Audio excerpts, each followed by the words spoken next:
Hello all, welcome back to a new video of learn with भावना।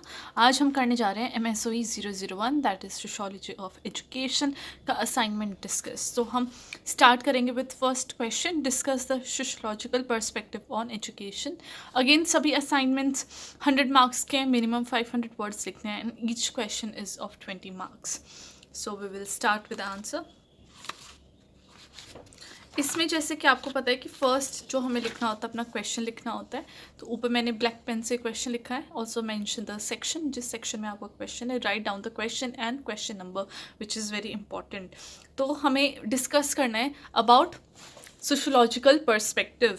तो मैं आपको बता देती हूँ कि ये आपको, जब आप ऐसे सब्जेक्ट्स के बारे में बात कर रहे हैं जहाँ पे स्पेसिफिक कोई भी थ्योरीज़ के बारे में पूछा गया है, किसी भी पर्सपेक्टिव के बारे में पूछा गया है, तो हर किसी थ्योरी का या फिर किसी भी पर्सपेक्टिव का एक सोशोलॉजिस्ट ज़रूर एसोसिएटेड होता है। तो हमारे सोशोलॉजिकल पर्सपेक्टिव से एसोसिएटेड है एरिस्टोटल।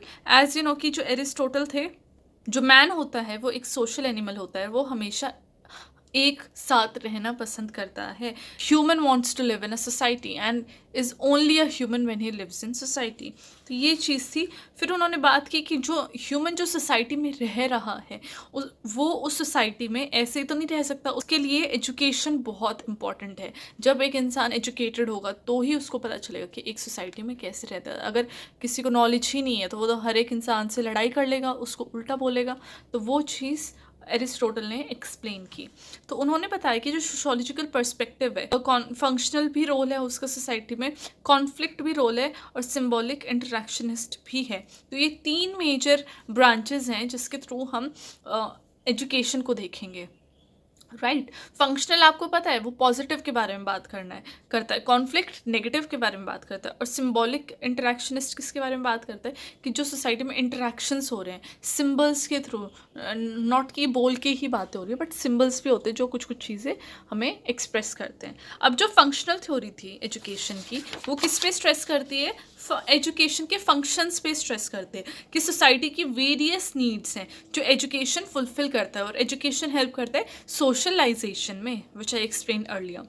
अब एजुकेशन एक प्राइमरी व्हीकल है जिससे कि लर्निंग होती है। All right. अब स्कूल 3 आर्ट सिखाते हैं जिसके अंदर सोसाइटीज़ के नॉर्म्स एंड वैल्यूज़ के बारे में पता चलता है। जैसे कि फॉर एग्जांपल यूनाइटेड स्टेट्स में जो नॉर्म्स होते हैं और जो वैल्यूज़ होते हैं वो कैसे इंक्लूड किए जाते हैं कि अथॉरिटी को रिस्पेक्ट करना, पेट्रियोटिज्म जो कि इंडिया में भी है, पंक्चुअलिटी, इंडिविजुअलिज्म एंड कंपटीशन, ये सारी चीज़ें दिखाती हैं कि वैल्यूज़ कितनी इंपॉर्टेंट है। वेयर एज जापान में थोड़ा सा अपोजिट है, हर एक कंट्री के अपने अलग अलग नॉर्म्स होते हैं।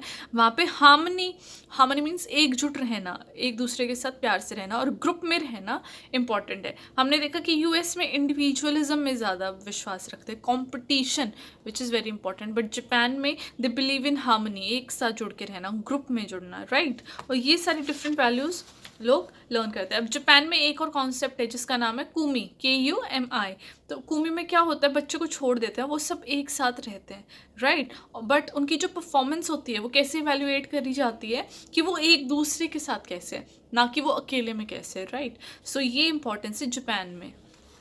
अब एक और फंक्शन आ जाता है एजुकेशन का, वो है सोशल इंटीग्रेशन। एक सोसाइटी को अच्छे से वर्क करने के लिए फंक्शनलिस्ट ने क्या बोला है, एक साथ जुड़ के रहना बहुत इंपॉर्टेंट है। फ्री और कंपलसरी एजुकेशन इंपॉर्टेंट है, और जो कि वो डेवलप भी होते हुए हमें दिखी 19th सेंचुरी में।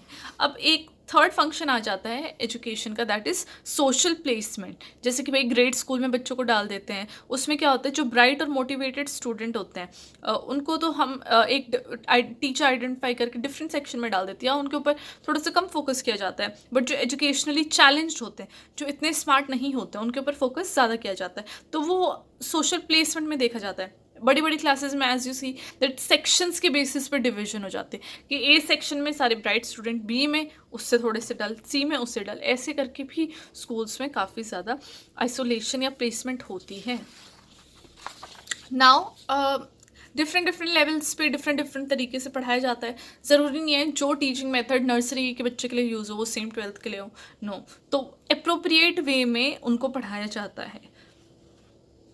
अब सोशल और कल्चरल इनोवेशन को इसको कहते हैं कि साइंटिफिक डिस्कवरीज हो रही है, और जो आर्टिस्ट और थिंकर्स हैं वो काफ़ी ज़्यादा ग्रेट वर्क कर रहे हैं आर्ट में, पोइट्री में, प्रोज में, और ये सब उनको पहले एजुकेट किया जा चुका है। विदाउट एजुकेशन तो कोई भी इनोवेशन नहीं कर सकते, चाहे वो आइंस्टाइन ही क्यों ना हो। ऑलराइट, उसके लिए एजुकेशन इज़ मस्ट। ना education also involves several latent functions, जो कि होते हैं कि स्कूल जाना, एजुकेशन रिसीव करना, ना कि उसका ना कि मतलब कि ऐसे ही खुला छोड़ देना। ऑल राइट, चाइल्ड केयर भी एक इम्पॉर्टेंट आ जाता है कि किंडर गार्डन में जाते ही बच्चे की एक्चुअली मदर के वूम से बाहर आने के बाद ही बच्चे की एक एजुकेशन लर्निंग स्टार्ट हो जाती है। बट उसमें किंडर गार्डन स्कूल्स बहुत फैक्टर, एक बहुत बड़ा रिस्पॉन्सिबल होते हैं, क्योंकि जैसे वो बच्चों से मिलते हैं। फॉर एग्जांपल, एक आप बच्चा देख लीजिए जो विलेज में पढ़ता है, राइट, एक उसका गवर्नमेंट स्कूल है, कोई भी स्कूल है जहाँ पे इतना अच्छा क्राउड नहीं आता है, बट वहीं पे ऑपोजिट में एक बच्चा जो मेट्रोपॉलिटन सिटी में पढ़ता है, तो उस चीज़ में भी काफ़ी ज़्यादा फैक्टर्स इन्वॉल्व होते हैं। भाई एजुकेशन का लेवल, जो उसके पीयर्स हैं वो कैसे हैं, वो बच्चा उनसे सीख क्या रहा है, वो किस लैंग्वेज में बात कर रहा है, क्या स्लैंग्स यूज़ कर रहा है, all these factors do affect the child. अब ये peer relationship, as I mention earlier, जैसे कि स्कूल्स में क्या होते हैं, फ्रेंड्स बन जाते हैं, क्लासमेट्स फ्रेंड्स हो जाते हैं। फिर ये जो फ्रेंडशिप्स होती हैं ये हमारी रेस्ट ऑफ आवर लाइफ्स को अफेक्ट करती हैं। जो उस अर्लियर फेज में जो चीज़ें बच्चा अपने फ्रेंड्स के साथ सीखता है वो लाइफ टाइम उसके साथ रहती है। That is a latent function. Okay, मतलब कि वो एक नेगेटिव पॉइंट है एजुकेशन का, क्योंकि उनको एजुकेशन नहीं मिलती है। अब कॉन्फ्लिक्ट थ्योरी क्या होती है एजुकेशन की, जो कि डिस्प्यूट करती है फंक्शनलिस्ट पर्सपेक्टिव से। वो नेगेटिव पॉइंट्स लेके आते हैं, जहाँ पे फंक्शनलिस्ट पर्सपेक्टिव के लोगों ने कुछ मेंशन किया, उसको एक डिफरेंट व्यू पॉइंट के साथ देखती है।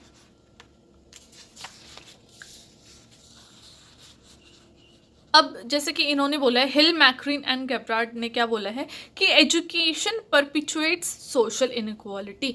एजुकेशन से सोशल इनइक्वालिटी भी आती है। कैसे? जैसे हमने सोशल प्लेसमेंट का बताया। अब वो कैसे है, जैसे कि काफ़ी सारे स्कूल्स हैं जो अपने स्टूडेंट्स की परफॉर्मेंस वो ट्रैक करते हैं ग्रेड स्कूल के साथ ही। स्टूडेंट्स देखते हैं कि उनके जो टीचर्स देखते हैं कि जो उनके ब्राइट स्टूडेंट्स हैं वो फास्टर ट्रैक में रखे जाते हैं, जैसे कि रीडिंग में या मैथ्स में उनको फास्टर ट्रैक में रख देते हैं, और जहाँ जो बच्चे स्लो होते हैं उनको स्लोवर ट्रैक में रखते हैं। और फिर हाई स्कूल में तो ये 3 कॉमन ट्रैक हो जाते हैं, college track, vocational track and general track. जैसे कि ये आप इंडिया में ले लीजिए, जैसे कि स्ट्रीम्स हो जाती है, साइंस, कॉमर्स, आर्ट्स। ये देखा जाता है कि इंटेलिजेंट स्टूडेंट साइंस में जाएंगे, थोड़े वीक कॉमर्स में, और फिर जो बिल्कुल ही पढ़ने में ज़ीरो हैं उनको तो आर्ट्स में ही डाल देते हैं, right. But which is not right. हर एक फील्ड का अपनी एक अलग पहुंच होती है, अपना अलग करियर होता है। सो इसके कहीं ना कहीं नेगेटिव भी देखा जाता है इसको, बट आजकल इस चीज़ को भी एक पॉजिटिव लाइट में लेते हैं लोग। सोशल इनइक्वालिटी परपिचुएट करती है थ्रू स्टैंडर्डाइज टेस्ट। जो भी टेस्ट होते हैं, राइट, वो टेस्ट बांट देते हैं बच्चों को, ये बच्चा स्लो है, ये वीक है, ये ब्राइट है, और ये सब क्या कंटिन्यू करते हैं, कल्चरली बाइस्ड होते हैं, क्योंकि वो सारे क्वेश्चन आंसर्स होते हैं जो कि काफ़ी सारे बच्चों को पता होते हैं, कुछ बच्चों को नहीं पता होते। फॉर एग्जांपल, जो बच्चे थोड़े से स्मार्ट होते हैं या फिर जो कल्चरली डिफाइंड होते हैं क्वेश्चंस, तो उनको उस चीज़ में डिवाइड किया जाता है। काफ़ी सारी अब एजुकेशन है, हर कोई थोड़ी ना सेम एजुकेशन अफोर्ड कर सकता है। कोई बच्चा सिर्फ स्कूल आता है, कोई बच्चा 4 ट्यूशन, स्कूल से जाने का 4 ट्यूशन जाता है, कोई 1 ट्यूशन भी नहीं जाता है, तो वो अफोर्डेबिलिटी का क्वेश्चन आ जाता है। कोई बच्चा गवर्नमेंट स्कूल में जा रहा है, कोई बेस्ट प्राइवेट स्कूल में जा रहा है, तो वहाँ पर भी काफ़ी ज़्यादा आपको एजुकेशन लेवल में डिफरेंस देखने को मिलेगा। अब ये जो स्टैंडर्डाइज टेस्ट होते हैं रिफ्लेक्ट करते हैं स्टूडेंट्स की सोशो इकोनॉमिक स्टेटस, कि वो कितना पढ़ाई करते हैं, वो कितना ट्यूशन लेते हैं, वो कितनी और एक्स्ट्रा करिकुलर चीज़ें सीखते हैं। ये हमें किसने बताया था कि standardise test perpetuate social inequality, हमें बताया था गॉड्स्काय, वेरेन एंड फेल्ड्स ने 2008 में। ओके, ऐसे हम एग्जाम्पल्स और विद नेम्स अगर मेंशन करते हैं तो दिस फेचर्स गुड मार्क्स, तो डू मेंशन, लाइक 1-2 नाम तो आप ज़रूर मेंशन करो अपने पेपर में। अब यहाँ पे हम एग्जाम्पल ले रहे हैं अर्बन एरिया स्कूल के और स्कूल इन रूरल एरियाज़। जैसे कि आपको पता है, या फिर स्कूल्स ऑफ डेवलप्ड नेशन और अंडर डेवलप्ड नेशन, राइट। अब जैसे कि आप देख सकते हो कि अर्बन स्कूल्स का जो पैटर्न होता है पढ़ाने का वो बिल्कुल डिफरेंट होता है रूरल का, and same is for developed nation versus under developed nation, right. तो ये सारे डिफरेंसेस देखने को मिलते हैं। अब कॉन्फ्लिक्ट थ्योरिस्ट क्या कहते हैं कि school teachers a hidden curriculum. Hidden curriculum क्या होता है कि वैल्यूज, बिलीव, स्पोर्ट, स्टेटस को and including the existing social hierarchy. Hidden curriculum क्या होता है, हर एक टीचर का या हर एक स्कूल का अपना कुछ वैल्यूज होते हैं, नोशन होते हैं, थिंकिंग प्रोसेस होते हैं, तो उसके थ्रू ही बच्चा सीखता है। तो ये हिडन करिकुलम होता है। अब आगे हम देखते हैं कि जो सिंबॉलिक इंटरेक्शनिस्ट थे वो क्या देखते थे, वो एजुकेशन को किस तरीके से देखते थे कि जो एजुकेशन वो एग्जामाइन करते सोशल इंटरेक्शन क्लासरूम के अंदर, जैसे कि प्लेग्राउंड में बच्चे खेल रहे हैं या फिर कुछ और पढ़ाई हो रही है, तो वो ऐसा क्या होता है, ऐसे क्या स्टेप्स बच्चे लेते हैं कि वो लार्जर सोसाइटी में इफेक्ट होता है, उनका इम्पैक्ट देखा जाता है। जैसे कि फॉर एग्जांपल कुछ स्टडीज़ ने दिखाया कि प्लेग्राउंड में जो चिल्ड्रन की एक्टिविटीज़ होती हैं वो रीइंफोर्स करती है gender role socialisation. Gender role socialisation कैसे कि गर्ल्स ज़्यादातर कोऑपरेटिव गेम्स खेलती हैं, वो मतलब कि अपना खो खो खेलेंगे या और कुछ खेलेंगे, सिंपल सिंपल गेम्स जिसमें वो और दूसरे को इंक्लूड करते हैं, while boys play more competitive sports. ये तो आपने अपने स्कूल से अपने अराउंड भी आपने ये सारी चीज़ें देखी होंगी।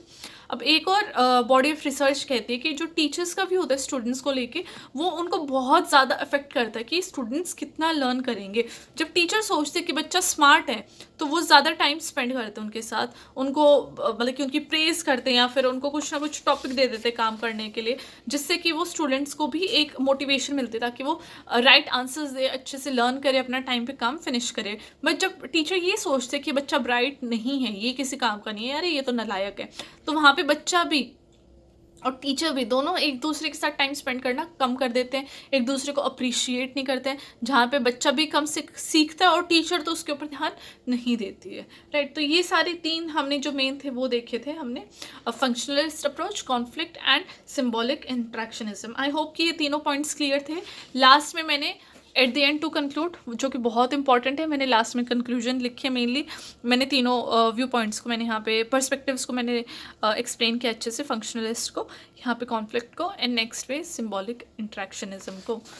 और ये हमारा क्वेश्चन आज कंप्लीट हुआ। आप पेज नंबर ज़रूर मेंशन करना, राइट। तो आज की हमारी वीडियो बस यही थी, क्वेश्चन नंबर 1 की ऑफ MSOE 001। अब हम नेक्स्ट वीडियो के साथ मिलते हैं, नेक्स्ट क्वेश्चन के साथ। Till then do like, share and subscribe to my channel which is learn with Bhavana. और आप मुझे बता सकते हैं जहाँ पे भी आपको कोई पॉइंट नहीं समझ में आए या आपको नेक्स्ट किस टॉपिक के ऊपर वीडियो देखने, तो आई विल मेक श्योर कि मैं आपकी सारी कंसर्न, सारे इश्यूज़ को एड्रेस करूँ। Okay, till then bye bye, take care.